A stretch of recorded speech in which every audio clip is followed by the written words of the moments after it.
ஜெபித்து ஆரம்பிப்போம். பரலோக பிதாவே, உம்மை துதிக்கிறோம், உம்மை ஸ்தோத்திரிக்கிறோம். இந்த அற்புதமான ஒரு வாய்ப்பை எங்களுக்கு தந்து ஒன்றாய் கூடி வந்து சபையாக நாங்கள் ஜெபிக்கும்படியாக எங்களுக்கு இந்த வாய்ப்பை கொடுத்துருக்கபடியால் ஸ்தோத்திரம். வந்திருக்கிறவர்கள் மாத்திரமல்ல, இன்னும் பல்வேறு இடங்களில் இருந்தும் இதில் பங்கு கொள்ளுகிறவர்களுக்காக ஜெபிக்கிறோம் கர்த்தாவே. அவர்களை நினைத்து பார்க்கிறோம். அவர்களையும் கர்த்தாவே உம்முடைய வார்த்தையினால் இன்றைக்கு ஊக்குவித்தர்களும் ஜெப வாழ்க்கையில் எங்கள் எல்லாரையும் கர்த்தாவே இன்றைக்கு ஊக்குவிப்பீராக. ஜெபத்திலே எங்களை நடத்தும், ஜெபிக்க எங்களுக்கு கற்றுத்தாரும். உம்முடைய உள்ளத்தின் வாஞ்சைகளை நாங்கள் ஜெபமாக ஏறெடுக்க, உம்முடைய சித்தத்தை நோக்கத்தை ஜெபிக்க, உம்முடைய நோக்கத்தை சித்தத்தையும் இந்த பூமியில் நிறைவேற்ற ஒரு கருவிகளாக நாங்கள் இருக்க எங்களுக்கு உதவி செய்வீராக. இந்த நேரத்தை ஆசீர்வதித்து தருவீராக. எல்லா கனமயமை துதி உமக்கே ஏறெடுக்கிறோம். இயேசு நாமத்தில் ஜெபிக்கிறோம். ஆமென். சங்கீதம் 60க்கு திருப்பி வைத்துக் கொள்வோம். வெள்ளிக்கிழமை இரவுகளில் கூடி வந்து நாம் ஜெபிக்கிறது மட்டும்தான், ஜெபிக்க கற்றுக்கொள்ளவும் செய்கிறோம். கற்றுக்கொள்கிற ஆஸ்பெக்ட் வந்து ரொம்ப முக்கியம். கற்றுக்கொள்கிறீங்கன்னு நினைக்கிறேன். இங்கே ஒவ்வொரு வெள்ளிக்கிழமையும் ஒரு சங்கீதத்தை பார்த்து அதிலேருந்து சில விளக்கங்களை கூறுறோம். அது நம்ம ஜெபத்தில் எப்படி ஜெபிக்கணுங்கிறத நமக்கு வழிகாட்டுது. இது ரொம்ப சிறந்த முறை என்று நான் நினைக்கிறேன். ஜெபம் ரொம்ப ஒரு பிரயோஜனமுள்ள விதத்தில் இது நடக்கும். இன்றைக்கும் அதை பார்ப்பீங்க நீங்கள், எப்படியெல்லாம் போகும் ஜெபங்கிறதுக்கு இது ஒரு பெரிய எடுத்துக்காட்டுது. சங்கீதங்கள் ரொம்ப ஜெபத்துக்கு ரொம்ப ஏற்றதாக இருக்கிறது. எல்லா சங்கீதங்களுமே ஜெபங்கள் தான், கர்த்தரிடத்தில் பாடும்படியாக எழுதப்பட்ட ஜெபங்கள். ஆகவே இது கர்த்தருடைய சித்தத்தை வெளிப்படுத்துகிறது, அவருடைய மனதை வெளிப்படுத்துகிறது. பல காரியங்கள், கர்த்தர் எவ்வளோ பெரியவர், நல்லவர், வல்லவர், அவருடைய இரக்கங்கள் எவ்வளோ பெரியது, எல்லாத்தையும் நமக்கு வெளிப்படுத்துகிறது, நினைவூட்டுகிறது. இதெல்லாம் ஜெபத்தில் நாம் கொண்டு வரலாம். சரி, இதை அனுபவித்து பார்க்கும்போது தான் அது விளங்குது. இங்கே நம்ம பண்ணுறோம், நீங்கள் எடுத்துகிட்டு போய் வாரம் முழுக்க நீங்கள் பண்ணலாம். ஒவ்வொரு நாளும் ஜெபிக்கலாம். இது 1 மணி நேரம் வாரத்துக்கு தான். நீங்கள் தினந்தோறும் பண்ணலாம் 1 மணி நேரம். சரி, இன்றைக்கு 60ஆம் சங்கீதத்துக்கு போவோம். 1லேருந்து 59 வரைக்கும் பார்த்துட்டோம். இன்றைக்கி 60வது சங்கீதத்தை பார்ப்போம். 60ஆம் சங்கீதத்தை வாசிக்கிறேன். அந்த 60ன்னு போட்டிருக்கு, 60ஆம் சங்கீதம்னு போட்டிருக்கு. அதுக்கு அடியில் ப்ராக்கெட்டில் ஒரு நீண்ட விளக்கம் கொடுத்துருக்குறாங்க. அது ரொம்ப முக்கியம். சில நேரத்தில் 1 லைன் 2 லைன்லேயே கொடுத்துருவாங்க. இந்த சங்கீதத்தில் தான் இவ்வளோ நீள விளக்கம். சங்கீத புஸ்தகத்திலே இதுதான் ரொம்ப நீளமான விளக்கம். எப்போ எழுதப்பட்டது, எந்த சூழ்நிலையிலே இது எழுதப்பட்டது என்பதை குறித்து. அதனால் இது கொஞ்சம் முக்கியமான ஒரு காரியம். அதை சேர்த்து நான் வாசிக்கிறேன். தாவீது மெசொப்பொத்தாமியா தேசத்து சீரியரோடும் சோபா தேசத்து சீரியரோடும் யுத்தம் பண்ணபோது யோவாப் திரும்பி உப்பு பள்ளத்தாக்கிலே ஏதோமியர்கள் 12,000 பேரை வெட்டின போது அவன் சாட்சியை விளக்குவிக்கும் 6 நரம்ப கிண்ணறத்திலே போதிப்பதற்காக பாடினதும் ராகத்தலைவனுக்கு ஒப்பித்ததுமான மிக்தாம் என்னும் சங்கீதம். இப்போ 1லேருந்து 12ஆம் வசனம் வரைக்கும் வாசிக்கிறேன். தேவனே, நீர் எங்களை கைவிட்டீர், எங்களை சிதறடித்தீர், எங்கள் மேல் கோபமாய் இருந்தீர்.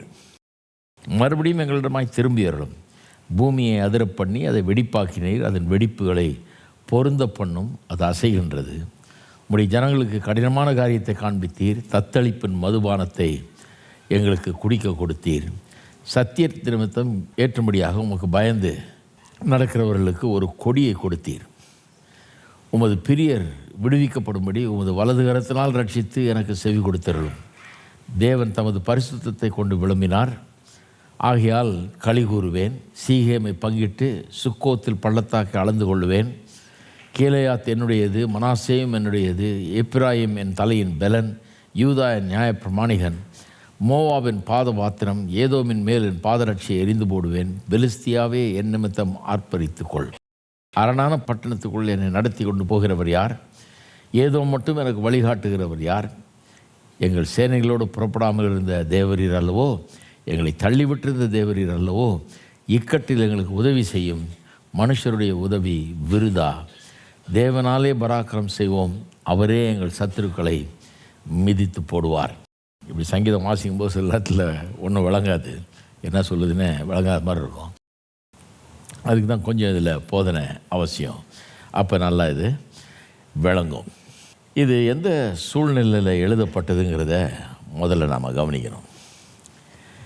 இங்கே முதல்ல அந்த பேராகிராஃபில் சொல்லியிருக்குது இல்லையா, தாவீது மெசபத்தோமியா தேசத்து சீரியரோடும் சோபா தேசத்து சீரியரோடும் யுத்தம் பண்ணின போது, அவங்க யுத்தம் பண்ணிகிட்டு இருக்கும்போது யோவாப், அவனுடைய படையின் தளபதி யோவாப் என்கிறவன், அவன் ஒரு பக்கம் திரும்பி போக வேண்டியதாக போச்சு வேறு ஒரு யுத்தத்தை சண்டை போடுறதுக்கு. ஏன்னா இங்கே யுத்தம் இங்கே பயங்கரமாக நடந்துகிட்டு இருக்குது.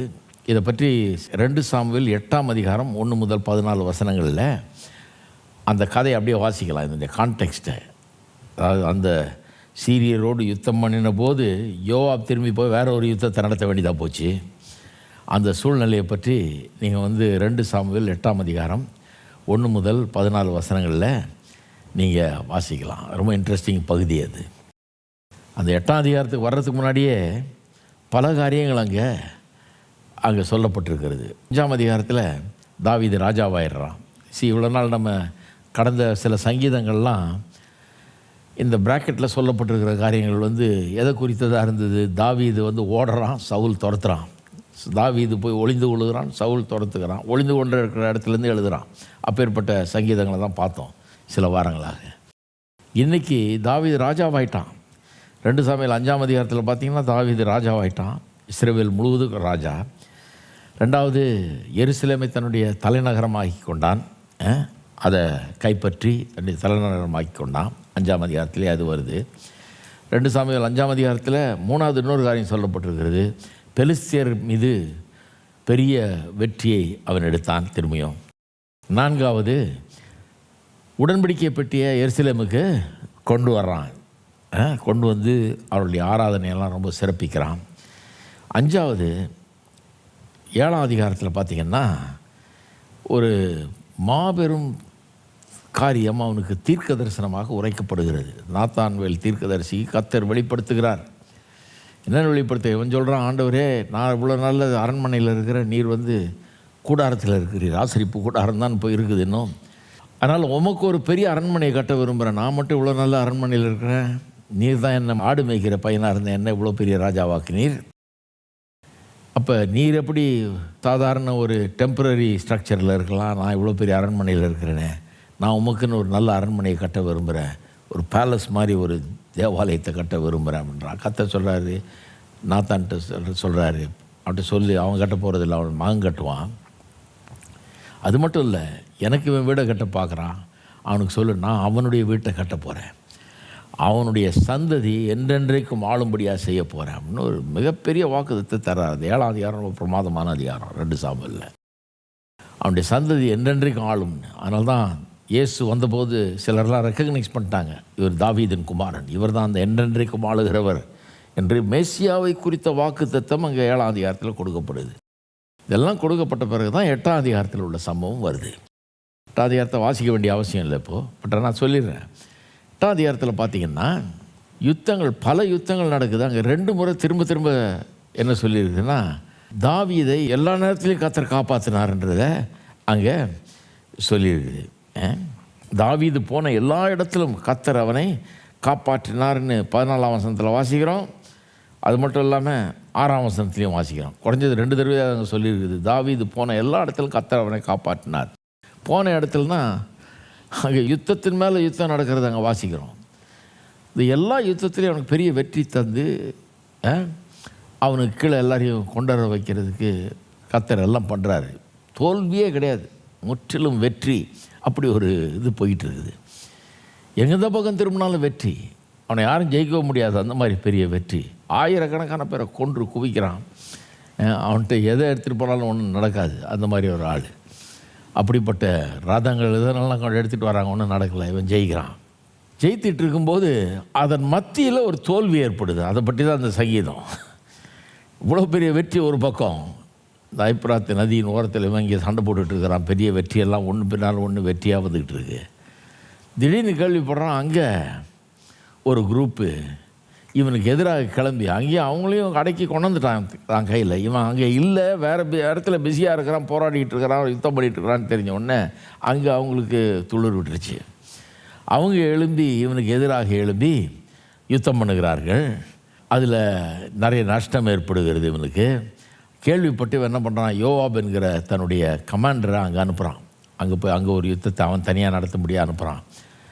அங்கே போய் அவன் ஆயிரக்கணக்கான பேரை கொள்கிறான். அப்புறம் கடைசியில் போய் அவன் ஜாயின் பண்ணிக்கிறாங்க.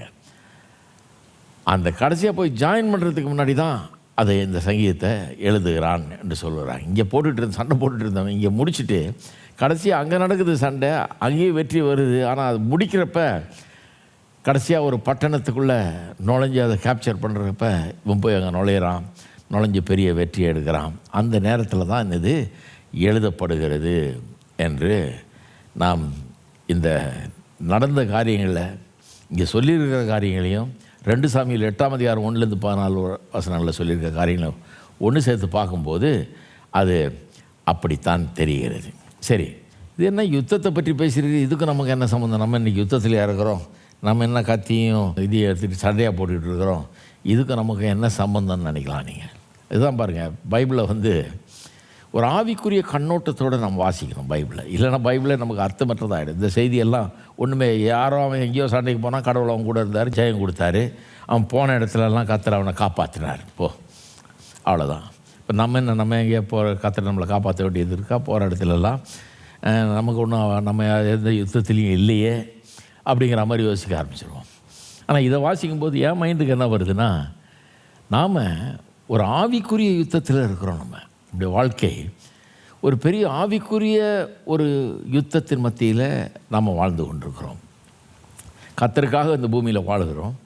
கர்த்தருடைய சித்தத்தை இந்த பூமியில் நிலைநாட்டும்படியாக வாழ்ந்து கொண்டிருக்கிறோம். தேவனுடைய ராஜ்யத்தின் பிள்ளைகளாக இருக்கிறோம். அந்த ராஜ்யத்தை சேர்ந்தவர்களாக இருக்கிறோம். நம்ம எந்த ராஜ்யம்? தேவனுடைய ராஜ்யம், இஸ்ரவேல் ராஜ்யம் இல்லை, தேவனுடைய ராஜ்யத்தை சேர்ந்தவர்களாக இருக்கிறோம். இந்த தேவனுடைய ராஜ்யத்தை சேர்ந்தவர்களாக இருந்து அவருடைய ராஜ்யம் வருவதற்காக அதற்காக நாம் அந்த ராஜ்யத்தின் சார்பில் அந்த ராஜ்யத்தின் சுவிசேஷத்தை எடுத்துக்கொண்டு உலகம் முழுதும் கொண்டு போய் இந்த சுவிசேஷத்தை பரப்புவதற்காக நாம் வேலை செய்து கொண்டிருக்கிறோம். இது சுவிசேஷம் எடுத்துக்கொண்டு செல்லப்பட முடியாதபடிக்கு 1000 தடைகள், நிறைய ஆவிக்குரிய யுத்தங்கள், போராட்டங்கள் நமக்கு ஏற்படுகிறது. பல விதத்தில் பிசாசானவன் சுவிசேஷம் பரவுகிறதை எதிர்க்கிறான். ஒன்றுமே நடக்கலனா கூட ரொம்ப நாசுக்காக கொண்டாடுறான் பாருங்கள். நிறைய பேருக்கு உள்ள எண்ணத்தை கொண்டு வந்துடுறான். உன்னால் எப்படி முடியும்? சுவிசேஷத்தை எப்படி உலகமெல்லாம் அறிவிப்பேன்?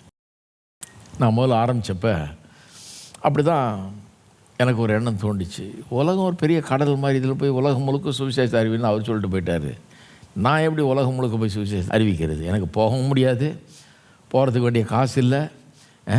போனால் யாராவது நம்மளை அடித்து விரட்டிட்டான்னா நம்ம போய் நம்ம என்னத்தை பண்ண முடியும்? நம்ம இதெல்லாம் உலகம் முழுக்க போய் சுவிசேஷத்தை அறிவிச்சிட முடியுமா? இது என்ன இது சொல்கிறது கேட்குறதே ஒரு மாதிரி இருக்கே அப்படின்னு யோசிக்க ஆரம்பித்தேன். நான் அப்படி ஆரம்பித்து தான் சில முடிவுகளுக்கு வந்தேன். நான் சில காரியங்களை தியானித்து பார்த்து தான், என்ன இப்படி சொல்லியிருக்கேன், நான் உலகம் முழுக்க போக முடியுமா, சுவிசேஷத்தை அறிவிக்க முடியுமா அப்படின்னு.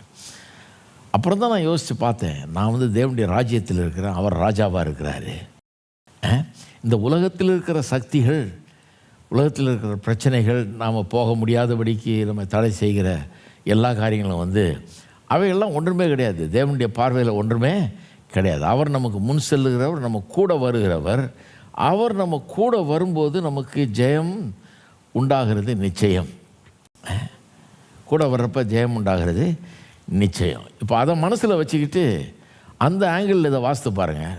நம்ம தேவனுடைய ராஜ்யத்தின் மக்கள், அவங்க எப்படி இஸ்ரவேல் மக்களாக இருந்தாங்களோ, தேவனுடைய மக்களாக இருந்தாங்களோ, அதுபோல் நம்ம தேவனுடைய ராஜ்யத்தின் மக்கள்.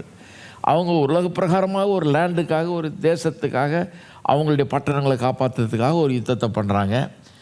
அவங்க ராஜாவை வச்சு, நம்ம ராஜா தாவீதின் சந்ததியில் இயேசு ராஜா, இவரை வச்சுக்கிட்டு நம்ம ஒரு ஆவிக்குரிய யுத்தத்தில் இருக்கிறோம். இந்த சுவிசேஷத்தை, ராஜ்யத்தின் சுவிசேஷ உலகம் எங்கே பரப்புகிற வேலையில் இருக்கிறோம். அப்போ அந்த மாதிரி திங்க் பண்ணும்போது இதில் உள்ள காரியங்கள் நமக்கு ரொம்ப அர்த்தம் உள்ளவைகளாகிறது. அந்த யுத்தத்துக்கே அவ்வளோ ஹெல்ப் பண்ணுறாருன்னா, அவர் கூடயே வர்றாருன்னா, தாவீது என்ன சொல்லுகிறான், இக்கட்டில் எங்களுக்கு உதவி செய்யும். கடைசி 2 வசனம் பாருங்கள். இக்கட்டில் எங்களுக்கு உதவி செய்யும் மனுஷருடைய உதவி விருதா, தேவனாலே பராக்கிரம் செய்வோம், அவரே எங்கள் சத்துருக்களை மிதித்து போடுவார். அதுக்கு முன்னர் வசனத்தில் சொல்கிறான், எங்கள் சேனைகளோடு புறப்படாமல் இருந்த தேவரீர் அல்லவோ. இந்த தோல்வி ஏன் ஏற்பட்டுச்சு அவங்களுக்கு? முதல்ல இந்த ஒரு பக்கம் இவன் யுத்தமாக ஜெயிக்கிறான், ஆனால் அடுத்த பக்கம் ஒரு தோல்வி நடக்குது அங்கே. அப்புறம் தான் கமாண்டர் அனுப்புகிறான். அந்த தோல்வி ஏன் ஆச்சு? அங்கே யாரோ தேவனுக்கு பிரியமில்லாத சில காரியங்களை செய்கிறாங்க. ஊழியத்தில் கூட சில நேரம் அப்படி தான் பாருங்கள். ஊழியங்கள், சபைகள், ஸ்தாபனங்கள் சில நேரத்தில் அவர்கள் அழைக்கப்பட்டது, அவர்கள் தெரிந்து கொள்ளப்பட்டது, அவர்களுக்கு கர்த்தர் கொடுத்த அந்த இதை நிறைவேற்ற முடியாமல் போகிறதுக்கு என்ன காரணம்னா, அதில் ஒரு சிலர் இருந்தால் போதும் தப்பான ஆட்கள், ஒரு சிலர் தப்பான விதத்தில் காரியங்களை செய்து கொண்டு இருந்தால் போதும், மொத்த நோக்கமே கெட்டுப்போகுது, டைவர்ட் ஆகிடுது. இப்படி தான் பிசாசினுடைய ட்ராக்டிக் அது பாருங்கள். யாரையா ஒருத்தர் 2 பேரை பயன்படுத்தி எல்லாத்தையும் கெடுக்கிறது. அந்த மாதிரி தான் ஆயிடுச்சாங்க. தேவன் தாவீது மேலே ரொம்ப பிரியமாக இருக்கிறார். அவனுக்கு ஜெயத்தின் மேலே ஜெயம் தர்றாரு. போகிற இடத்துலலாம் அவனை காப்பாற்றுறாரு. அவனை பற்றி ஒரு பிரச்சனை கிடையாது, அவன் கூட இருக்கிற பற்றியும் ஒரு பிரச்சனை கிடையாது. ஆனால் இந்த பக்கம் இங்கே யாரோ கொஞ்சம் பிரச்சனையான ஆட்கள் இருக்கிறாங்க. அதைத்தான் சொல்கிறான் பாருங்கள். முதல் சில வசனங்களை பாருங்கள். தேவனே, நீர் எங்களை கைவிட்டீர். அங்கே நடக்கிற சூழ்நிலை சொல்கிறான். தோல்வி ஒரு பக்கம் நடந்துகிட்டு இருக்கு இல்லையா? சொல்கிறான், எங்களை கைவிட்டீர், எங்களை சிதறடித்தீர், எங்கள் மேல் கோபமாக இருந்தீர், மறுபடியும் எங்களிடமாய் திரும்பி வரலும். பூமியை அதிர பண்ணி அதை வெடிப்பாக்கினீர், அதன் வெடிப்புகளை பொருந்த பண்ணும், அது அசைகின்றது. உம்முடைய ஜனங்களுக்கு கடினமான காரியத்தை காண்பித்தீர், தத்தளிப்பின் மதுபானத்தை எங்களுக்கு குடிக்க கொடுத்தீர். அந்த யுத்தம் அங்கே கிடைக்கிற தோல்வி எவ்வளோ மகத்தான தோல்வியாக இருந்ததுன்றதை 2 விதமாக வர்ணிக்கிறான். ஒன்று என்ன சொல்கிறான், அது பூமி அதிர்ச்சி மாதிரி இருந்ததுன்றான். பூமி அதிர்ச்சி வந்ததுன்னா எத்தனை ஆயிரம் பேர் சாவாங்கன்னு சொல்ல முடியாது, எவ்வளோ சொத்து நஷ்டமாகும்னு சொல்ல முடியாது, எத்தனை பில்டிங் இடிஞ்சு விழுன்னு சொல்ல முடியாது, எவ்வளோ பெரிய நஷ்டம் ஏற்படும்னு சொல்ல முடியாது. பூமி அதிர்ச்சி மாதிரி நடக்குதுன்றான். அப்பேற்பட்ட ஒரு தோல்வி, சாதாரண தோல்வி இல்லை. ஒரு பக்கம் வெற்றி மேலே வெற்றி, இன்னொரு பக்கம் பயங்கரமான ஒரு தோல்வி. பூமியை அதிர பண்ணி அதை வெடிப்பாக்கினீர், அதன் வெடிப்புகளை பொருந்த பண்ணும், அது அசைகின்றது. ஜெபம் பண்ணுறான். எர்த்குவேக் மாதிரி அனுப்பிச்சிட்டீர் ஆண்டவரே, இந்த மாதிரி எங்களை கைவிட்டீரே அப்படிங்கிறான். உம்முடைய ஜனங்களுக்கு கடினமான காரியத்தை காண்பித்தீர், தத்தளிப்பின் மதுபானத்தை எங்களுக்கு குடிக்க கொடுத்தீர். பிக்சர் பாருங்கள், அடுத்த பிக்சர் எப்படின்னு. தத்தளிப்பின் மதுபானத்தை எங்களுக்கு குடிக்க கொடுத்தீர். Picture of intoxication. இன்டாக்சிகேஷன்னா மதுபானத்தில் நிறைஞ்சு தத்தளிக்கிறான் பாருங்கள். அந்த மாதிரி ஆகிட்டாங்களாம் ஜனங்க. யுத்தத்தில் தோற்று போய் என்ன செய்யறதுன்னு தெரியாமல் கதிகலங்கி தத்தளிக்கிறவர்கள் ஆயிட்டாங்க அப்படிங்கிறான். அந்த அளவுக்கு பெரிய ஒரு தோல்வியை சந்திச்சிருக்கிறான். அப்புறம் சொல்கிறான், சத்தியத்தின் நிமித்தம் ஏற்றும்படியாக உமக்கு பயந்து நடக்கிறவர்களுக்கு ஒரு கொடியை கொடுத்தீர். போட்டு பக்கத்தில் சேலான்னு போட்டிருக்கு பாருங்கள். சேலான்னா என்ன அர்த்தம்? கொஞ்சம் நின்று கவனித்து பார்த்து நல்லா ஆழமாக யோசித்து பாருன்னு அர்த்தம். கண்டிப்பாக செய்யணும் அது. இந்த சேலாவை விட்டு போயிடாதீங்க பேசாமல். இந்த சேலாவை பார்த்தோன்னு சரி அதை வாசிக்க வேணாம், அது விடு போ அப்படியே வாசின்னு. இல்லை, நிறுத்துன்னு அர்த்தம். கொஞ்சம் நிறுத்தி யோசி, கொஞ்சம் ஆழமாக சிந்தி, இது உன்னுடைய வாழ்க்கைக்கு அப்படி பொருந்தோன்னு பாரு, உனக்கு என்ன சொல்லுதுன்னு கவனி அப்படின்னு தான் அர்த்தம் பாருங்கள். 4ஆம் வசனத்துக்கு அப்புறம் சேலான்றப்ப கரெக்டான இடத்துல போடுறாங்க. அதை போட்ட இடத்துல தான் நிறுத்தணும், அப்புறம் போய் நிறுத்தி பிரயோஜனம் கிடையாது. இந்த காலத்தில் என்கிட்ட ஒரு டிரைவர் இருந்தார். இப்படி ஓரமாக நிறுத்துங்கன்னா 4 தெரு போய் ஓரமாக நிறுத்துவார் அவர். ரொம்ப முன்னாடியே சொல்லணும் அவருக்கு, எங்கே நிறுத்தணுமோ அங்கே நிறுத்தணுங்க. இந்த 4ஆம் வசனத்துக்கு அப்புறம் சொல்லி சேலா நிறுத்து, கவனி, ஆழமாக சிந்தி, இதில் என்ன சொல்லியிருக்கிறது, உனக்கு எப்படி அது பொருந்துன்றதை யோசித்து பாரு, எனக்கு எப்படி அது பொருந்தும். சத்தியத்தின் நிமித்தம் ஏற்றும்படி உமக்கு பயந்து நடக்கிறவர்களுக்கு ஒரு கொடியை கொடுத்தீர்.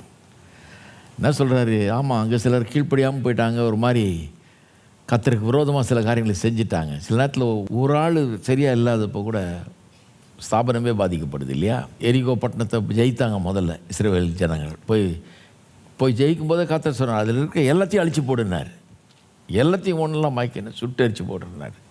இவன் கரெக்டாக கொஞ்சம் நல்ல ஐட்டமெல்லாம் எடுத்து ஒதுக்கி வச்சு, இதெல்லாம் எரிச்சு போடுறதா, இதெல்லாம் சுட்டு எரிக்கிறதா வேணாம், அவர் ஒன்றும் தெரியாமல் பேசுகிறாரு, இவர் பெரிய ஞானின்னு நினச்சி எடுத்து வச்சான் பாருங்கள். அடுத்த பட்டணத்துக்கு போன தோல்வி, முழு இஸ்ரவேல் ஜனங்களும் தோல்வி அனுபவித்தாங்க. இவ்வளோ பெரிய செவரை தாண்டி வந்தாச்சு, இந்த செவரே இடிஞ்சு விழுந்துருச்சு. ஆனால் அந்த ஒருவன் பண்ண பிரச்சனையில் பாருங்கள், அவ்வளோ பேருக்கும் ஒரு பெரிய தோல்வி. இது ரொம்ப பெரிய ஒரு லெசன். அப்போ இங்கே யாரும் அந்த மாதிரி பண்ணியிருக்காங்க, அதனால தான் தோல்வி அங்கே. இல்லைன்னா அப்படி தோல்வி வரும். ஆண்டவர் இவ்வளோ பெரிய வெற்றியை தர்றாரு. தாவீது போகிற இடத்துலலாம் அவனை காப்பாற்றுறாரு. ஒருத்தனை அவன் மேலே கை வைக்க முடியல. ராஜாவை ஆண்டு கொண்டு இருக்கிறான் அவன். இதுக்கு முன்னால் உள்ள சங்கீதம்லாம் ஓடி ஒளிபரப்ப எழுதின சங்கீதம். இது ராஜாவாய் பல காலத்துக்கு பிறகு எழுதின சங்கீதம், 60ஆம் சங்கீதம். ராஜாவாய் கோலோச்சிக்கிட்டு இருக்கிறான், அவன் பாட்டுக்கு கொடி கட்டி பறந்துட்டு இருக்கிறான் அவன். அவனை எதிர்த்து எவனாலும் நிற்க முடியல. அப்புறம் எப்படி அங்கே தோல்வி வந்தது? ஏன்னா அங்கே யாரோ சரி கிடையாது பாருங்கள். அப்போ தாவீதுக்கு தெரியுது. அவன் சொல்கிறான், சத்தியத்தை நிமித்தம் ஏற்றும்படி உமக்கு பயந்து நடக்கிறவர்களுக்கு ஒரு கொடியை கொடுத்தீர். அது என்ன கொடி? நான் சொல்கிறேன், இன்றைக்கி நம்முடைய சூழ்நிலையின்படி பார்த்தா நாம் சுவிசேஷத்தை அறிவிக்கிறவர்கள், தேவனுடைய ராஜ்யத்தில் இருக்கிறவர்கள், தேவனுக்காக வாழ்ந்து கொண்டிருக்கிறவர்கள், நமக்கு டைவர்ஷனே கூடாது பாருங்கள். அதில் எதிலையும் நேரம் செலவழிக்கிறதுக்கு, விளையாடுறதுக்கு நமக்கு நேரம் கிடையாது. வேண்டாத அனாவசியமான காரியங்களை எடுத்து வச்சுக்கிட்டு நாம் அதில் கவனம் செலுத்திகிட்டு இருக்கிறதுக்கு நேரம் கிடையாது. நாங்கள் சுவிசேஷத்தை பிரசங்கிக்கிறதுல ரொம்ப தீவிரமாக இருக்கிறோம். இங்கே வர்றவங்களுக்கு தெரியும். ஞாயிற்றுக்கிழமை பாருங்கள் என்ன பிரசங்கம் பண்ணுறோம், சுவிசேஷத்தை பிரசங்கம் பண்ணுறோம். செவ்வாய்க்கிழமை பாருங்கள் சுவிசேஷத்தை பிரசங்கம் பண்ணுறோம். வெள்ளிக்கிழமை பாருங்கள் அதில் தான் தீவிரமாக இருக்கிறோம். இதில் ரொம்ப கவனமாக இருக்கிறோம். அதில் இதுலேயும் போய் சும்மா வேண்டாத இதில் சிக்கிக்கிட்டு அதில் கவனம் செலுத்திக்கிட்டு நேரத்தை வீணடிக்கிறது கிடையாது பாருங்கள். அப்போ கடவுள் நமக்கு அந்த ஒரு ஃபோக்கஸை தரணும், அப்படியே வச்சுருக்கணும் நம்மளை. இதை விட்டுட்டு வேறு எதுக்காவது போகக்கூடாது, அதையும் இதையும் கான்சன்ட்ரேட் பண்ணக்கூடாது, யாரும் நம்மளை டைவர்ட் பண்ணக்கூடாது. கர்த்தர் நம்மளை சரியான பாதையில் கொண்டு போகணும், நேர் பாதையில் கொண்டு போகணும். நமக்கு கொடுத்துருக்கிற கொடி என்ன? நாம் உயர்த்தி பிடிக்க வேண்டிய ஒரு கொடியை நம்ம கொடுத்துருக்கிறாராம். சத்தியத்தை நிமித்தம் ஏற்றும்படி ஒரு கொடியை எங்களுக்கு கொடுத்துருக்கிறீர். எனக்கு தெரிஞ்ச வரைக்கும் சத்தியத்தின்படி ஏற்றுகிற கொடி என்ன? கர்த்தராகிய இயேசு கிறிஸ்துவின் சுவிசேஷம். இந்த சுவிசேஷத்தை தெரியாதவர்களுக்கு அறிவிக்கிறோம், தெரிஞ்சவர்களுக்கு அதை விளக்கி சொல்லுகிறோம், போதிக்கிறோம். அதை சத்தியத்தை நிமித்தம் ஏற்றும்படி அவருக்கு பயந்து நடக்கிறவர்களுக்கு கொடுக்கப்பட்ட கொடி இது. இந்த சுவிசேஷத்தை பிடிச்சிக்கிட்டு இதையே விளக்கி சொல்லிக்கிட்டு இதையே எக்ஸ்பிளைன் பண்ணி காமிச்சிக்கிட்டு இதையே போதிச்சுக்கிட்டு இருக்கிறோம். இந்த கொடியை உயர்த்தி பிடித்து கொண்டு இருக்க வேண்டும். அப்பேற்பட்ட ஒரு காரியத்தை நாம் செய்ய வேணும். அப்போ செயலாங்கும்போது நான் என்ன யோசித்தேன், ஆண்டவரே அப்படிப்பட்ட ஒரு சீரான ஒரு மனதை எனக்கு தாரோம், சரியான ஒரு திசையில் போகிறதுக்கு. வேண்டாத காரியங்களை பிடிச்சிக்கிட்டு அதில் கான்சன்ட்ரேட் பண்ணிட்டு இல்லாமல் சரியான காரியத்தை, உம்முடைய சுவிசேஷத்தை இன்னும் அற்புதமாக எடுத்து போதிக்க, ஜனங்களுக்கு சொல்ல, இதை இன்னும் அறியாதவர்களுக்கு சொல்ல. இன்றைக்கி என்ன மாதிரி ஆப்பர்ச்சுனிட்டி பாருங்கள். இன்றைக்கி இங்கேருந்து பிரசங்கம் பண்ணுறோம், உலகம் முழுக்க பிரசங்கம் பண்ணலாம். எந்த தேசத்தில் இருந்தாலும் பரவாயில்ல, உலகம் முழுக்க. உலகமே நம்முடைய புல்பிட் ஆகிடுச்சு, உலகமே நம்முடைய ஆடியன்ஸ் ஆகிடுச்சு. அந்த மாதிரி ஆகிடுச்சு இன்றைக்கி. எவ்வளோ பேர் தெரியுமா வெளிநாடுகளில் இருந்தெல்லாம் நம்முடைய இதை கேட்குறாங்க. சுவிசேஷம் இங்கிருந்து உலகம் முழுக்க நமக்கு செல்ல முடியும். அப்படிப்பட்ட ஒரு பெரிய நல்ல வாய்ப்பை, அற்புதமான ஒரு வாய்ப்பை கர்த்தர் கொடுத்துருக்கிறார். என்றைக்குமே இல்லாத வாய்ப்பு. பவுலுடைய காலத்துலாம் ஒரு சைக்கிள் கூட கிடையாது பாருங்கள். பிரயாணம் செய்து போய் அங்கே போய் சொன்னால் தான் உண்டு, ஒழிய வேறு வழியே கிடையவே கிடையாது. இன்றைக்கி இங்கே நின்றுக்கிட்டு வெறும் இந்த காலி புல்பிட்டில் நின்றுட்டு டெய்லி பிரசங்கம் பண்ணிட்டே கிடக்கலாம், இதை எடுத்து போட்டுக்கிட்டே இருக்கலாம். அந்த மாதிரி ஒரு பெரிய வாய்ப்பாக இருக்கிறது. அப்போ ஒரே ஒரு விதத்தில் தான் நம்ம தோல்வி ஆடுவேன். எப்படின்னா, ஆண்டவராகி இயேசுவை உயர்த்தி பிடிக்கிறதை விட்டுட்டு, சுவிசேஷத்தை உயர்த்தி பிடிக்கிறதை விட்டு, இதை விளக்கி சொல்கிறத விட்டுட்டு, இதில் கவனம் செலுத்துறதை விட்டு வேறு எதுலையாவது கவனம் செலுத்திட்டு இருந்தோம்னா நாம் செய்ய வேண்டியதை செய்யாமல் போய்விடுவோம். இன்றைக்கி வெற்றிக்கு பெரிய ஒரு வாய்ப்பு இருக்கிறது. இது ஒரு பெரிய ஆப்பர்ச்சுனிட்டி. நான் சொல்லுவேன், பெரிய ஒரு time of opportunity, a period of opportunity. மனித குலத்தின் சரித்திரத்திலே ஒரு வாய்ப்புகளின் ஒரு காலகட்டமாக இது இருக்கிறது. எல்லாம் எதையோ பரப்பிட்டு இருக்கிறாங்க, வேண்டாததெல்லாம். நம்ம உருப்படியாக இந்த ஆண்டவராக இயேசு கிறிஸ்துவின் சுவிசேஷத்தை பரப்ப வேணும். கர்த்தர் அப்படிப்பட்ட ஒரு வாஞ்சையை, ஒரு விருப்பத்தை தருவாராக. அவர் நம்ம கூட வருவாராக. இந்த காரியத்துக்கு எதிராக இருக்கிற அத்தனை ஆவிக்குரிய போர்களையும் நாம் வெல்ல, எதிர்த்திருக்கிற அத்தனை காரியங்களையும் வென்று சென்று சுவிசேஷத்தை கொண்டு செல்ல, அநேகருடைய உள்ளங்களில் ஆண்டவராக இயேசு கிறிஸ்துவின் நற்செய்தி போய் சேர நம்ம கர்த்தர் பயன்படுத்துவாராக. எல்லோரும் ஜெபம் பண்ணுவோமா? இதுக்காக தினந்தோறும் ஜெபம் பண்ணணும். நீங்கள் ஸ்தோத்திரம் கர்த்தாவே, துதிக்கிறோம் தேவனே. இப்படிப்பட்ட ஒரு அற்புதமான வாய்ப்பு எங்களுக்கு தந்திருக்கிறீர். இந்த அற்புதமான வாய்ப்புக்காக உமக்கு ஸ்தோத்திரம். உம்முடைய ராஜ்யத்தின் மக்கள் நாங்கள் உம்முடைய ராஜ்யத்தை சேர்ந்தவர்கள் கர்த்தாவே. இந்த உலகத்தின் ராஜ்யம் இஸ்ரவேல் ஜனங்கள், அந்த ஜனங்களை எவ்வளோ பண்ணீர். அவங்க கூடயே யுத்தத்துக்கு போனீர், அவங்க கூடயே இருந்தீர், பெரிய வெற்றியை தந்தீர் கர்த்தாவே. அவர்களை காப்பாற்றினீர். தாவீது சென்ற இடமெல்லாம் வெற்றி. அப்படி உம்முடைய ராஜ்யத்தை ஸ்தாபித்தீர் கர்த்தாவே. அதை காட்டில் ரொம்ப முக்கியம் தேவனுடைய ராஜ்யம். இன்றைக்கு உலகம் முழுவதும் ஸ்தாபிக்க இருக்கிற தேவனுடைய உம்முடைய ராஜ்யம் அது ஸ்தாபிக்கப்படுவதாக, உம்முடைய ராஜ்யம் வருவதாக, உம்முடைய சித்தம் பரலோகத்தில் செய்யப்படுகிறது போல இந்த பூமியிலே செய்யப்படுவதாக, ஒவ்வொரு குடும்பத்திலும் அது செய்யப்படுவதாக, என்னுடைய வாழ்க்கையில் அது செய்யப்படுவதாக, வீட்டில் அது செய்யப்படுவதாக, என்னுடைய சபையில் அது செய்யப்படுவதாக, என்னுடைய ஊரில் என்னுடைய நாட்டில் அது செய்யப்படுவதாக, என்னுடைய உலகத்தில் அது செய்யப்படுவதாக. உம்முடைய ராஜ்யம் வருவதாக ஆண்டவரே. அந்த ராஜ்யத்துக்காக நாங்கள் உழைக்க, அந்த ராஜ்யத்தின் சுவிசேஷத்தை கொண்டு செல்ல, அந்த ராஜ்யத்தின் சுவிசேஷத்துக்காக பிரயாசப்பட, அதற்கென்றே கவனத்தை செலுத்த ஒரு சீரான மனதை எங்களுக்கு தாரும் கர்த்தாவே. நேர் பாதையில் செல்ல எங்களுக்கு உதவியர்களும் கர்த்தாவே. எங்களை சரியான பாதையில் கொண்டு செல்லும் கர்த்தாவே. இதை குறித்து பெரிய வாஞ்சையை ஒவ்வொரு உள்ளத்திலும் கட்டளையிடும் கர்த்தாவே. ஒவ்வொரு உள்ளத்திலும் மனதிலும் சுவிசேஷத்தை பரப்ப வேண்டும் என்கிற ஒரு பெரிய வாஞ்சை, தாகம், பசி உண்டாகட்டும் இயேசுவின் நாமத்திலே. அப்பேற்பட்ட ஒரு வாஞ்சையினால் ஒவ்வொரு உள்ளத்தையும் நிரப்பீராக. உமக்கு ஸ்தோத்திரம். இங்கே வந்திருக்கிறவர்கள் ஒவ்வொருவருடைய உள்ளமும் கேட்டுக்கொண்டிருக்கிறவர்கள், தூரத்தில் இருக்கிறவர்கள் ஒவ்வொரு உள்ளமும் அப்படிப்பட்ட ஒரு வாஞ்சையினால் நிரம்பட்டும். இதற்காக மக்கள் ஜெபிக்கிறவர்களாக இருக்கட்டும் கர்த்தாவே. உமக்கு ஸ்தோத்திரம், ஸ்தோத்திரம், ஸ்தோத்திரம். நீர் எங்களோடு கூட வருகிறபடியால் உமக்கு ஸ்தோத்திரம், ஸ்தோத்திரம், ஸ்தோத்திரம், ஸ்தோத்திரம் கர்த்தாவே. உம்மை துதிக்கிறோம் தேவனே, உமக்கு ஸ்தோத்திரம், ஸ்தோத்திரம் கர்த்தாவே. எப்பேற்பட்ட ஒரு வாய்ப்பு. இதுக்காக ரொம்ப ஜெபம் பண்ணணும். நம்ம ஜெபம் பண்ணி கவனத்தை நாம் செலுத்த வேண்டும். சரி, அடுத்த பகுதி பாருங்கள். உமது பிரியர் விடுவிக்கப்படும்படி உமது வலது கரத்தினால் ரட்சித்து எனக்கு செவி கொடுத்தருளும். ஒரு விண்ணப்பத்தை ஏறெடுக்கிறான். என்ன விண்ணப்பம்? கர்த்தாவே, அங்கே ஒரே பிரச்சனையாக இருக்குது, தோல்வியை கண்டுகிட்டு இருக்கிறாங்க, அவங்க விடுவிக்கப்பட வேண்டும். உமது வலது கரத்தினால் அவர்களை ரட்சித்து எனக்கு செவி கொடுத்தருளும். அவங்கள விடுவிக்க, அவளை ரட்சிக்க, அவளை காப்பாற்ற ஜெபிக்கிறான். அவங்கெல்லாம் யுத்தத்துக்கு போயிருக்கிறாங்க. யோபு அங்கே போயிருக்கிறான், அனுப்பிச்சிருக்கிறான். அவன் அவர்களுக்காக ஜெபிக்கிறான். உம்முடைய பிரியர் விடுவிக்கும். நீர் நேசிக்கிற, உம்மை நேசிக்கிற ஜனங்கள், நீர் நேசிக்கிற அந்த ஜனங்கள் விடுவிக்கப்படும்படி உம்முடைய வலது கரத்தினால் ரட்சித்து எனக்கு செவி கொடுத்தரலும் ஜெபிக்கிறான். ஆனால் அந்த ஜெபத்தின் அடிப்படை என்ன? இது ரொம்ப இன்ட்ரெஸ்டிங். இந்த ஜெபத்தின் அடிப்படை ரட்சியன்னு எப்படி ஜெபிக்கிறான்? சும்மா ஒரு விஷயம் கிடையாது, அது சும்மா அவனுடைய விருப்பம் கிடையாது. ஒரு ஸ்ட்ராங் ஃபெய்த் நிமித்தமாக தான் ஜெயிக்கிறான். ஒரு பெரிய விசுவாசம் இருக்குது, கண்டிப்பாக ரட்சிப்பாருன்னு. ஏன்னா அடுத்த 3 வசனங்களை பாருங்கள், 6, 7, 8. தேவன் தமது பரிசுத்தத்தை கொண்டு விளம்பினார். பரிசுத்தத்தை கொண்டு விளம்பினார்னு தமிழில் போட்டாங்க. கொஞ்சம் அது பிரச்சனை பாருங்கள், அந்த டிரான்ஸ்லேஷன் அவ்வளோ இது இல்லை. இங்கிலீஷில் நான் வாசிக்கிறேன். இங்கிலீஷில் 6ஆம் வசனம் இப்படி சொல்லுது. God has spoken from his sanctuary. தேவன் தம்முடைய பரிசுத்தத்தை கொண்டு விளம்பினார் கிடையாது, தேவன் தம்முடைய பரிசுத்த ஸ்தலத்திலிருந்து சொன்னார் அப்படின்னு வருது. தேவன் என்ன சொன்னார்ன்றது அதுக்கப்புறம் வசனங்கள்லாம் சொல்லுது. என்ன சொன்னாராம்? தேவன் பரிசுத்த ஸ்தலத்திலேருந்து சொன்னாராம். தேவன் இருக்கிற அந்த பரிசுத்த ஸ்தலத்திலிருந்து அவர் பேசிட்டார் அப்படிங்கிறான். அதனால தான் நான் ஜெபம் பண்ணுறேன், எனக்கு காப்பாற்றோன்னு. அதனால தான் உங்களுடைய பிரியர்கள் விடுதலை ஆகணும், ரட்சிக்கப்பட வேண்டும், எனக்கு செவி கொடுத்துடலாம், அவளை காப்பாற்றணும்னு ஜெபிக்கிறேன். ஏன்னா கர்த்தர் பேசிட்டார், சொல்லிட்டார். அவருடைய வார்த்தையின் அடிப்படையில் நான் ஜெபம் பண்ணுறேன். அவர் வாக்கு பண்ணிட்டார் அப்படின்றான். என்ன வாக்கு பண்ணார்? கவனிங்க, 6ஆம் வசனம்.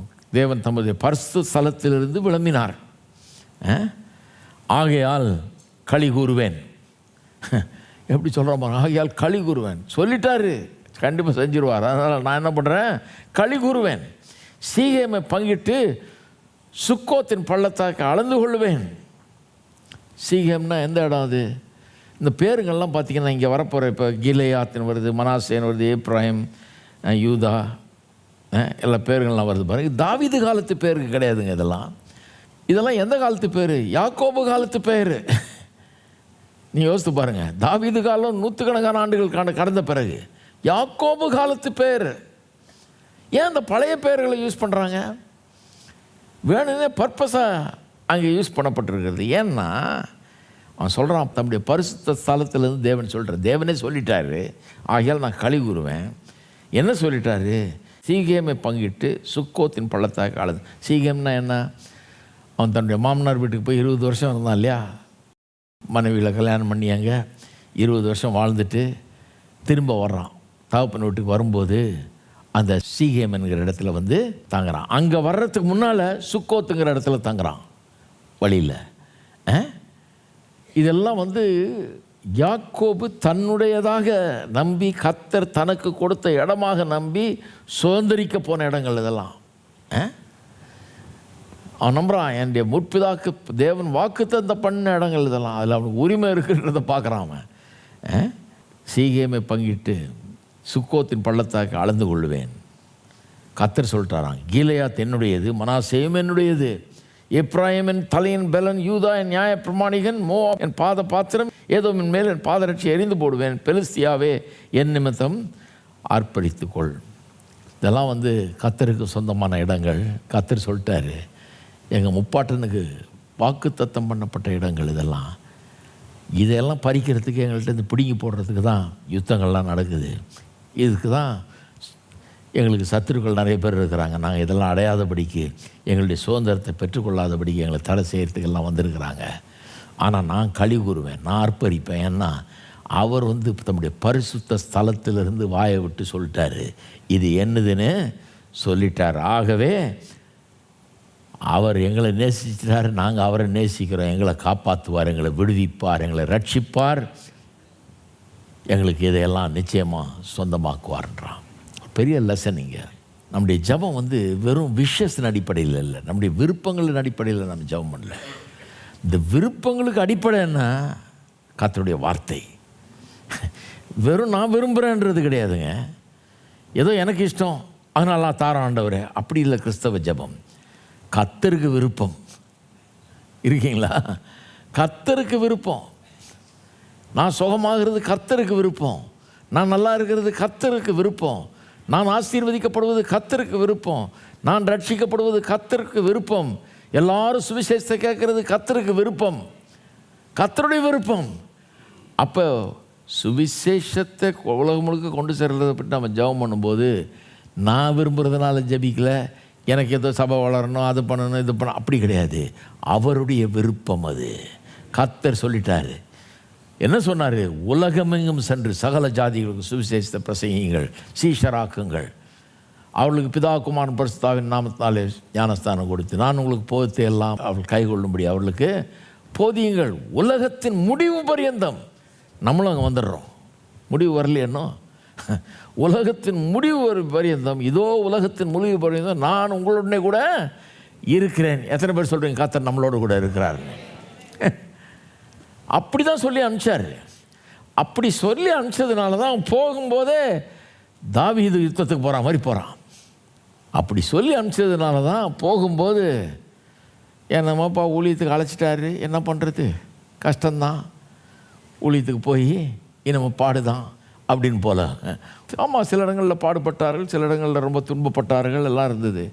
ஆனால் ஊழியத்துக்கு போகும்போது ஒரு பெரிய நம்பிக்கை, கர்த்தர் என் கூட இருப்பேன்ட்டார், கடைசி வரைக்கும் என் கூட இருப்பேனார்.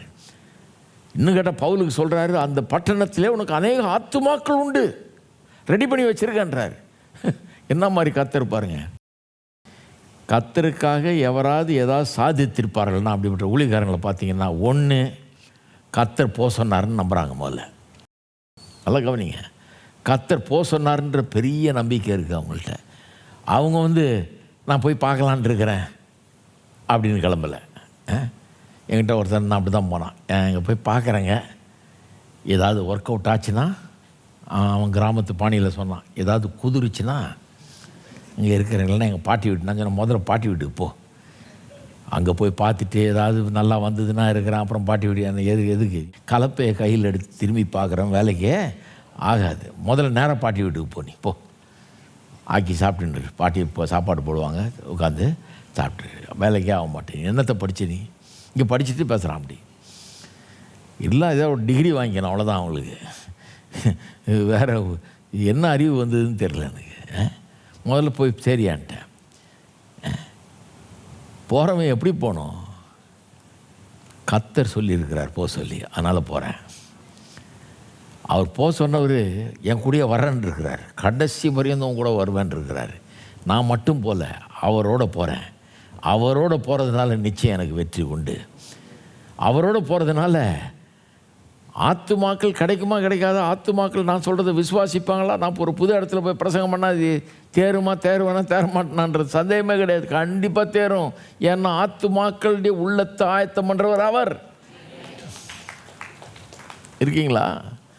அவர் போக சொல்கிறாரு, கூட வர்றேன்றாரு, ஆத்துமாக்களையும் ரெடி பண்ணி வச்சுருக்கேன்றாரு. ஒவ்வொரு ஊழியக்காரனும் அதை நம்புகிறான் பாருங்கள். வெற்றி உள்ள ஊழியக்காரில் அதை நம்புகிறாங்க. அது மட்டும் இல்லை, அதுக்கு வேண்டிய மற்றவெல்லாம் 1000 யோசனை வரும். போனால் யாருங்க சோறு போடுவா, யார் சம்பளம் தருவா, எப்படிங்க அப்படிமா. கர்த்தரால் அழைக்கப்பட்டவன் அப்படி யோசிக்க மாட்டான். அஞ்சலா நான் போகிறேன், அவர் கூட வர்றாரு, ஆத்துமாக்கள் ரெடி பண்ணி வச்சுருக்கிறாரு, எல்லா தேவைகளையும் அவர் சந்திப்பார், எல்லாத்தையும் அவர் பார்த்து கொள்வார். ஆகவே நான் போகிறேன். எங்கே போக சொன்னாலும் போவோம். உலகத்தில் எந்த மூளைக்கு போக சொன்னாலும், எப்போ போக சொன்னாலும் ரெடி, போக தயார் அப்படிங்கிற ஒரு புத்தியோடு தான் இருப்பான். இல்லையா? நாம் எல்லாருமே அப்படி தான். இந்த உலகத்தில் சுவிசேஷத்தை சுமந்து கொண்டு செல்லுகிறவர்கள் நாம். இல்லையா? அவருடைய பாதங்கள் எவ்வளவு அழகாக இருக்கிறது அப்படின்னு வேதம் சொல்லுது. நம்ம எல்லாரும் சுவிசேஷத்தை சுமந்து கொண்டு ஓடுகிறவர்கள். நம்ம அங்கங்கே கர்த்தர் வச்சிருக்கிறாரு. எல்லாரையும் முழு நேர ஊழியத்தில் அழைக்கலாம். ஆனால் எல்லாரையும் கர்த்தர் பல இடங்களில் வச்சுருக்கிறாரு, பிளான்ட் பண்ணி வச்சுருக்காரு. நம்ம அங்கங்கே இருக்கிறோம். நம்ம ராஜ்யத்தின் மக்கள், அந்த ராஜ்யத்தின் மக்கள். நம்ம கூட கர்த்தர் இருக்கிறாரு. நாம் இந்த சுவிசேஷத்தை அறிவிக்கும்படியாக இருக்கிறோம், இந்த சுவிசேஷத்தை தெரியப்படுத்தும்படியாக இருக்கிறோம். இந்த சுவிசேஷம் மக்களுக்கு தேவை. அப்போ அவன் ஜெபிக்கிறதே, உம்முடைய பிரியர் விடுவிக்கப்படும்படி உமது வலதுகரத்தினால் ரட்சித்து எனக்கு செவி கொடுத்துடலும்ன்றான் பாருங்கள். அந்த ஜெபத்தினுடைய அடிப்படையே என்ன?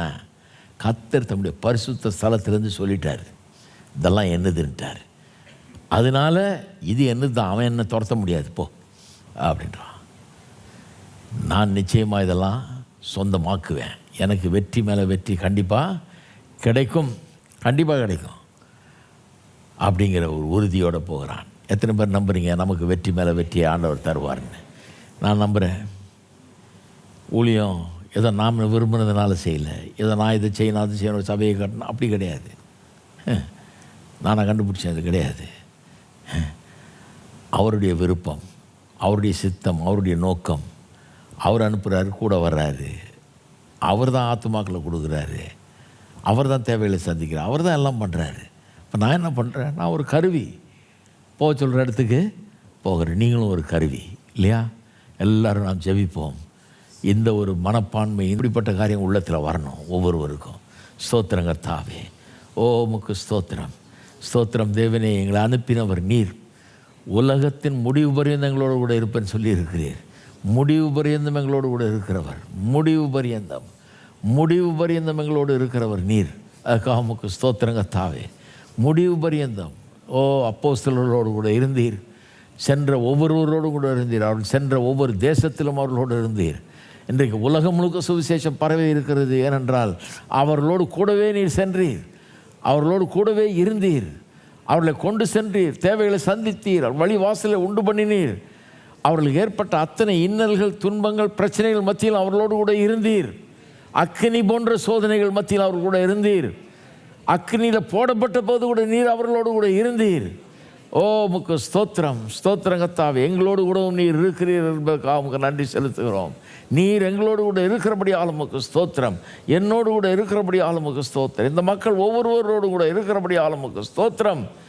உம்முடைய சுவிசேஷத்தை கொண்டு செல்லுகிறவருடைய பாதம் எவ்வளவு அழகாக இருக்கிறது என்று எழுதியிருக்கிறதே, அப்படிப்பட்ட அழகான பாதத்தை உடையவர்களாக உம்முடைய சுவிசேஷத்தை சுமந்து செல்ல எங்களை அழைத்திருக்கிறபடியால் உமக்கு ஸ்தோத்திரம். நற்செய்தியை கொண்டு செல்ல, கேட்டிராதவர்களுக்கு கொண்டு செல்ல எங்களை அழைத்திருக்கிறபடியால் உமக்கு ஸ்தோத்திரம். ஸ்தோத்திரம் ஸ்தோத்திரம். அதை சாத்தியமாக்குகிறபடியால் உமக்கு ஸ்தோத்திரம். கொண்டு செல்லும்போது இருதயத்தை திறக்கிறபடியால் உமக்கு ஸ்தோத்திரம். இருதயங்களை திறக்கிற தேவனே உமக்கு ஸ்தோத்திரம். இருதயங்களை திறக்கிற தேவனே உமக்கு ஸ்தோத்திரம். சத்துருனுடைய சகல குருட்டாட்டத்தையும் சுகமாக்குகிறவரே உமக்கு ஸ்தோத்திரம். கண்களை திறக்கிறவரே உமக்கு ஸ்தோத்திரம். சுவிசேஷத்தை விளங்க பண்ணுகிறவரே உமக்கு ஸ்தோத்திரம். சுவிசேஷத்தின் ஒளி வீச செய்கிறவரே உமக்கு ஸ்தோத்திரம் கர்த்தாவே. இருளை போக்கி ஒளியை பல்வேறு இடங்களில் கொண்டு வருகிறவரே உமக்கு ஸ்தோத்திரம். ஸ்தோத்திரம் ஸ்தோத்திரம் ஸ்தோத்திரம் கர்த்தாவே. ஓ உமக்கு ஸ்தோத்திரம். ஸ்தோத்திரம் தேவனே உமக்கு ஸ்தோத்திரம். ஸ்தோத்திரம் கர்த்தாவே. ஸ்தோத்திரம். இப்படி ஜெபம் பண்ணணும்.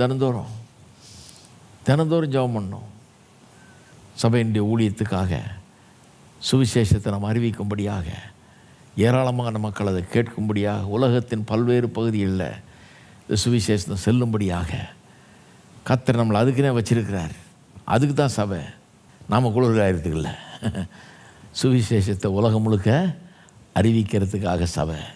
அதுக்கு தான் பாட்டு பாடுறோம், அதுக்கு தான் பிரசங்கம் பண்ணுறோம், அதுக்கு தான் உழைக்கிறோம். புரிஞ்சிருக்குன்னு நினைக்கிறேன். அழைக்கப்பட்ட ஒவ்வொரு மனுஷனும் கர்த்தரால் அனுப்பப்பட்டான்றதை நம்புகிறான், கர்த்தர் கூட வர்றாருன்றதை நம்புகிறான். இந்த மோசே சொன்னான், நீ வரலன்னா நான் போகலன்னா. ஒவ்வொரு ஊழியக்காரனும் சொல்கிற வார்த்தைகள் அது. அவர் வராமல் நம்ம போய் என்ன பண்ண போகிறோம்? ஒன்றுமே நடக்க போகிறதில்லை. அவர் வந்தார்னா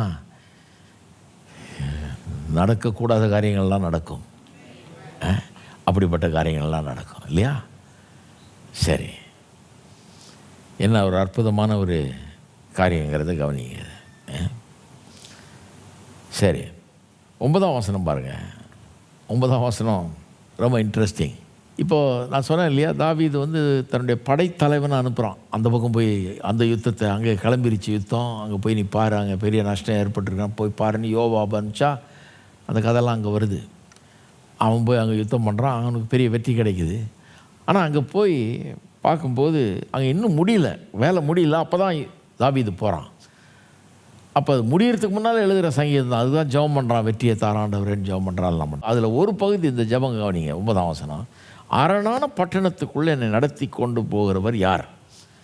இந்த அரணான பட்டணம் என்கிறது இந்த ஏதோமியருடைய பட்டணங்களிலே ஒன்று. சதன் ஜோர்டனில், யோர்தானின் தெற்கு பகுதியில் அங்கே இந்த அரணான பட்டணம் ஒன்று இருந்தது. அதைத்தான் இங்கே சொல்லியிருக்குது அப்படிங்கிறாங்க. இது என்ன அரணான பட்டணம்? பெட்ரா என்கிற பேர். அதுக்கு பேரே ராக், பெட்ரா. ஏன்னா ஒரே ராக்கி பிளேஸ், அது நிறைய பாறைகள் மாதிரி இருக்கும். அந்த பட்டணத்துக்கு நுழையிறதுக்கு வந்து ஒரு சின்ன ஒரு பாதை தான். அதாவது ஆயிரக்கணக்கான அடி உயரத்துக்கு பாறைகள் அப்படியே நிற்குமா, உயரமாக கூராக நிற்குமா பாறைகள்.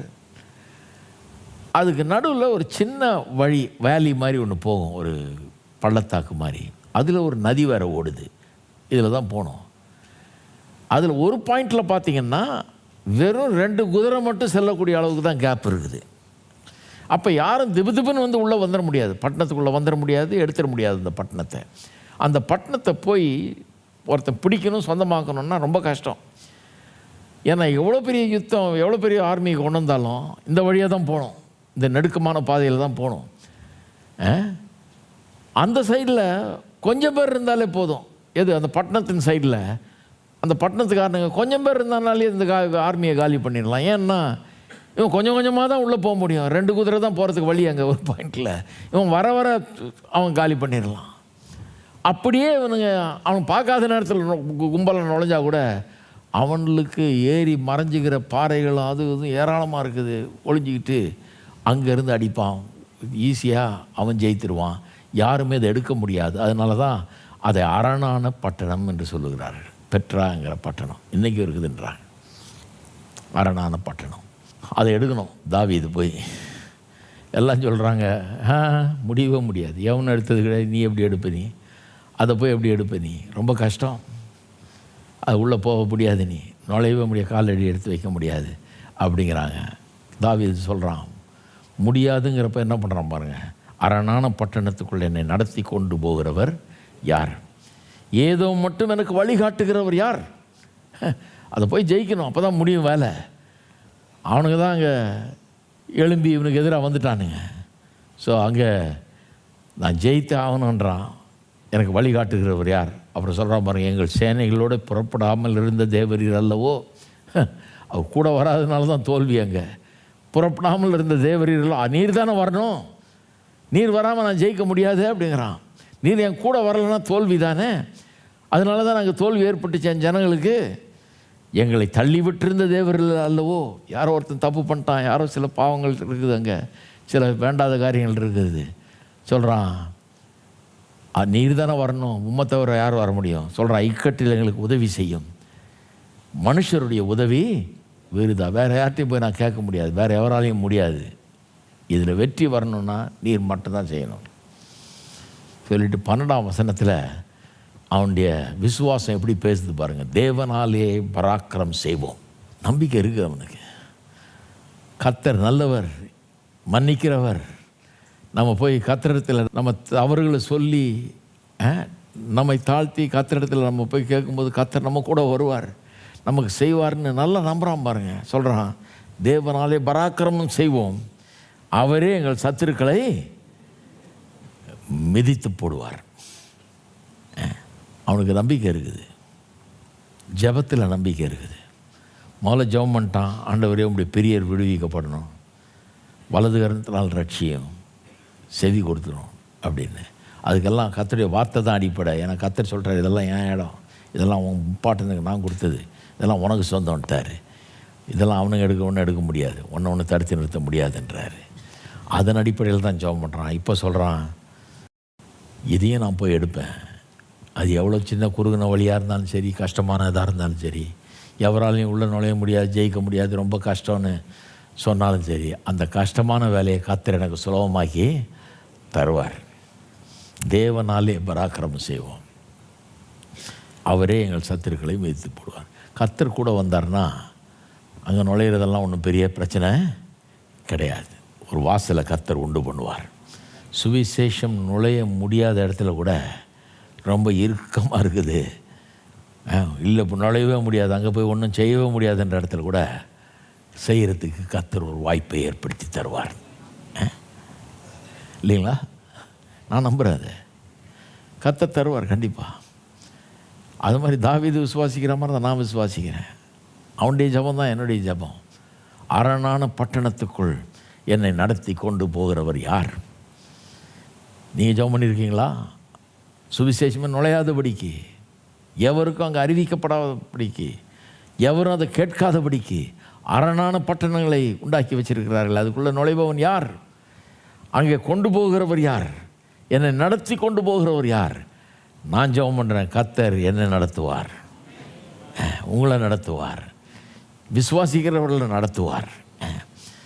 இப்போது டெக்னாலஜி வந்துருச்சு, அரணான பட்டணம்லாம் ஒன்றுமே கிடையாதுங்க. எல்லா அரண்களையும் தாண்டி சுவிசேஷம் உள்ள, அதான் சொல்லியிருக்குது வேதத்தில், the weapons of our warfare, they are not carnal but they are mighty through God to the pulling down of strongholds. நம்முடைய ஆயுதங்கள் மாம்சத்துக்குரியவைகள் அல்ல, அவைகள் ஆவிக்குரியவைகள், தேவபலன் உள்ளவைகள் அவைகள்.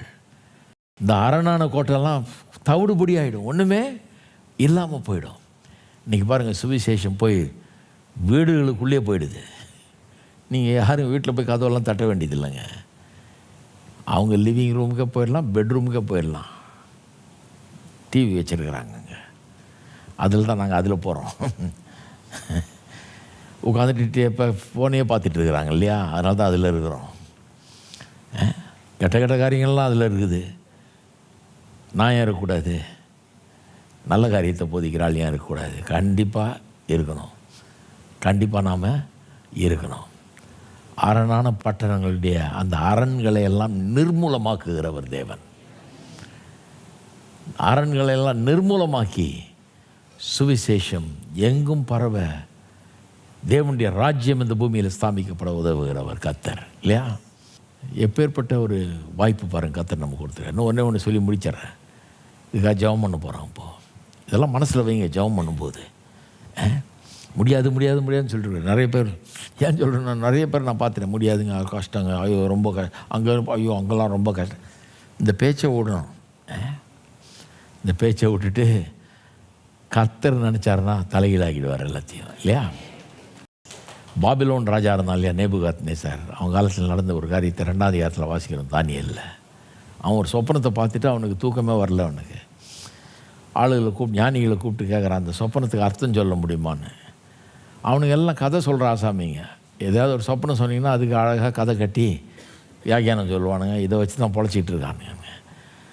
அவனுக்கு கூப்பிட்டு அவன் சொல்லிட்டான், சொல்லும் நீர் சொப்பனத்தை சொன்னால் நாங்கள் இதை வியாக்கியானம் சொல்கிறேன், இந்த கதை தான் வேணாம், சொப்பனத்தையும் நீயே சொல்லு, நான் என்ன கண்டேன்றது நீயே சொல்லு, அப்போ தான் எனக்கு தெரியும் நீ உண்மையை சொல்கிறேன்னு. நீ கதை கட்டிட்டு பொழைச்சிட்டு இருக்கேன்னு எனக்கு தெரியும். சொப்பனத்தையும் நீயே சொல்லி அது கரெக்டாக இருக்கணும், நான் கண்ட சொப்பனமாக இருக்கணும். இது எப்படி இருக்குது பாருங்கள். அதுக்கு அர்த்தத்தையும் நீயே சொல்லணும், இல்லைன்னா தலையை சீவிடுவேன்ட்டான். இதில் என்னன்னா, அந்த காலத்தில் அந்த ஞானிகளோட தானியேல், சாத்ராக், மேஷாக் இவங்கெல்லாம் வேறு ஞானிகளாக சேர்ந்துருக்குறாங்க. இப்போ இவன் தலையும் உருளும் இப்போது.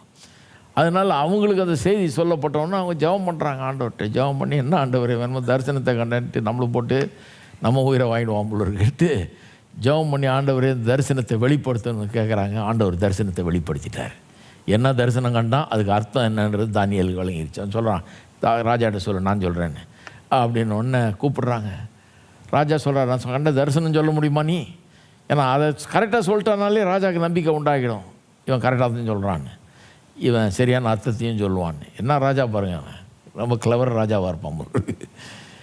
இவன் சொல்லிடுறான், என்ன சொல்கிறான், ஆமாம் நீ ஒரு பெரிய சிலையை கண்டீர், பொன்னாலான தலை, வெள்ளியினாலான மார்பு பகுதி, வெண்கலத்தினாலான வயிறு, இரும்புனாலான கால், இரும்பும் களிமண்ணும் சேர்ந்த பாதம், இப்படி ஒரு சிலையை கண்டீர். ஒரு சிலையில் எத்தனை இருக்குது, பொண்ணு, வெள்ளி, வெண்கலம், இரும்பும் களிமண்ணும் சேர்ந்த பாதம் இருக்குது. அப்பேற்பட்ட மகத்தான ஒரு சிலையை கண்டீர். அந்த சிலை நின்றுட்டு இருக்குது. திடீர்னு பார்த்தா எங்கேருந்தோ ஒரு பெரிய கல் உருண்டு வருது. உருண்டு வந்து நேராக அந்த களிமண்ணும் இரும்பும் கலந்த அந்த பாதத்து மேலே பட்டு அந்த பாதம் உடஞ்சி சுக்குநூறாகி அதன் மூலமாக சிலையே உளுந்து பதற போல் ஆயிடுச்சு, தூள் தூளாக போயிடுச்சு. அவ்வளோ பெரிய சிலை, பொண்ணு, வெள்ளி, வெண்கலம், இரும்பு, களிமண் எல்லாம் சேர்ந்த சிலை ஒன்றும் இல்லாமல் காற்றோடு அடிச்சுட்டு போயிடுச்சு. அந்த மாதிரியே போயிடுச்சு. அதுதானே உங்களுடைய தரிசனம்? ஆமாம், அர்த்தம் சொல்லுன்னா. அர்த்தம் சொல்கிறான், அந்த பொன்னாலான தலை நீர் தான். உம்முடைய ராஜ்யம் மகத்தான ராஜ்யம், பாபிலோன் ராஜ்யம். ஆனால் இதுக்கு பிறகு வரப்போகிற ராஜ்யம்தான் இந்த வெள்ளி, வெண்கலம், இரும்பு, இதெல்லாம் களிமண் எல்லாம். இதுக்கு பிறகு இந்த இத்தனை ராஜ்யங்களோட 4 ராஜ்யம் வரப்போகுது. ஆனால் இதெல்லாம் வந்து முடித்த பிறகு இன்னொரு ராஜ்யம் வரப்போகுது. அது அந்த உண்டு வந்த கல் மாதிரி. இதையெல்லாம் தவிடுபொடியாக்கி ஒன்றும் இல்லாமல் ஆக்கிட்டு அந்த கல் ஒரு பெரிய பாறை மாதிரி ஆகி அது பூமியே நிரப்பி விடும், பூமியே அது கவர் பண்ணிடும். அப்பேற்பட்ட ஒரு கல்லாக இருக்கும் அப்படின்றான். அது என்ன பயங்கரமான தீர்க்க தரிசனம். அது என்ன தெரியுமா சொல்ல வர்றான், பாபிலோன் ராஜ்யத்துக்கு பிறகு கிரேக்கர், ரோமர், அது இதுன்னு பல ராஜ்யங்கள் வந்தது, பெரிய பெரிய ராஜ்யம். இன்றைக்கி எங்கே இருக்குன்னு அவனுக்கு தெரியாது. ரோம ராஜ்யத்தை பற்றிலாம் பெரிய பெருமை பாராட்டினான். இன்றைக்கி எங்கே இருக்குன்னு அவனுக்கும் தெரியாது. எல்லாம் போச்சு, தவிடுபடி ஆயிடுச்சு. அதுக்கு பிறண்டு உருண்டு வந்து இதையெல்லாம் தூள் தூள் ஆக்குனது வந்து தேவனுடைய ராஜ்யம், இயேசுவனுடைய ராஜ்யம். இது வந்து என்றென்றைக்கு இருக்கிற ராஜ்யம்.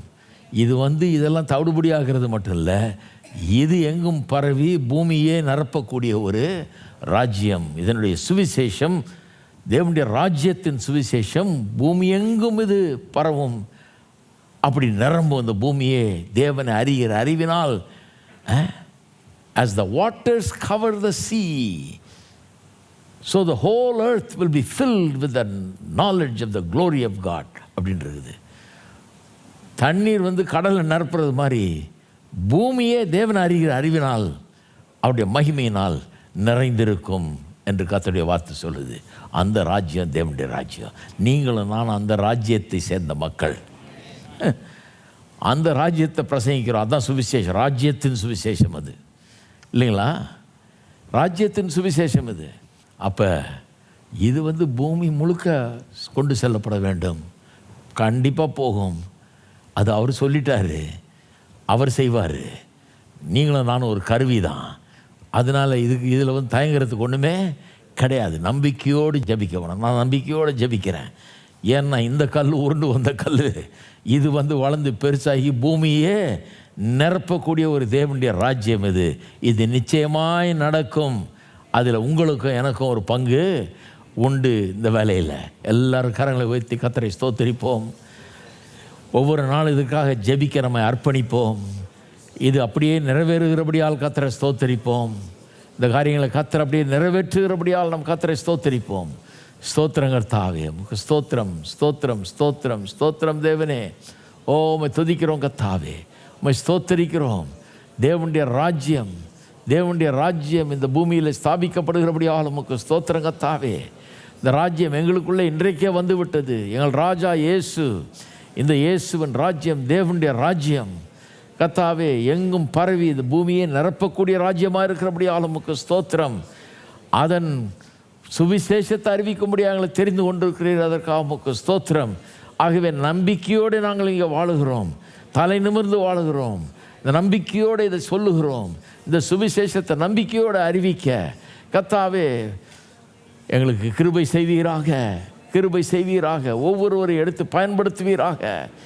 ஜெபத்தை ஏறெடுக்கும் போது பெரிய நம்பிக்கையோடு ஏறெடுக்க, கர்த்தாவே துவண்டு போனவர்களா அல்ல, சோர்ந்து போனவர்களா அல்ல, சூழ்நிலையில் பார்த்து பயந்து போனவர்களா அல்ல, சூழ்நிலையில் பார்த்து அஞ்சுகிறவர்களா அல்ல, பெரிய நம்பிக்கையோடு ஜெபிக்க இந்த சபையாருக்கு நீ உதவுவீராக கர்த்தாவே. இந்த நம்பிக்கை உள்ளத்தில் வளரட்டும் கர்த்தாவே. உமக்கு ஸ்தோத்திரம். உம்முடைய ராஜ்யத்தை எவரும் அது வளருவதையோ அது பெருகுவதையோ பூமி முழுவதையும் நிரப்புவதையோ ஒருவரும் தடை செய்ய முடியாது என்கிற அந்த நம்பிக்கையோடு நாங்கள் ஜெபிக்கிறோம். ஒவ்வொரு நாளும் ஜெபிக்க எங்களை அர்ப்பணிக்கிறோம் கர்த்தாவே. உமக்கு ஸ்தோத்திரம். இதுக்காக பிரயாசப்படுகிற ஒவ்வொரு ஊழியரையும் ஆசீர்வதித்தருளும். எல்லா பகுதிகளிலும், உலகத்தின் எல்லா பகுதிகளிலும் நடக்கிற வேலைகளை ஆசீர்வதித்தருளும். சபைகளை ஆசீர்வதித்தருளும். சுவிசேஷத்தை பிரசங்கிக்கிற மையங்களை ஆசீர்வதித்தருளும். உமக்கு ஸ்தோத்திரம். உம்முடைய வல்லமை கர்த்தாவே எங்களை காக்கிறபடியால் உமக்கு ஸ்தோத்திரம். தாவீது போகிற இடமெல்லாம் அவனை பாதுகாத்தீர் என்று எழுதியிருக்கிறதே, எங்களையும் உம்முடைய ராஜ்யத்தின் பிள்ளைகளையும் பாதுகாக்கிறபடியால் உமக்கு ஸ்தோத்திரம். ஜனங்களை ஆசீர்வதிப்பீராக. ஆண்டவராய் இயேசுவின் நாமத்திலே ஜெபிக்கிறோம். ஆமென். கர்த்தர் உங்களை ஆசீர்வதிப்பாராக.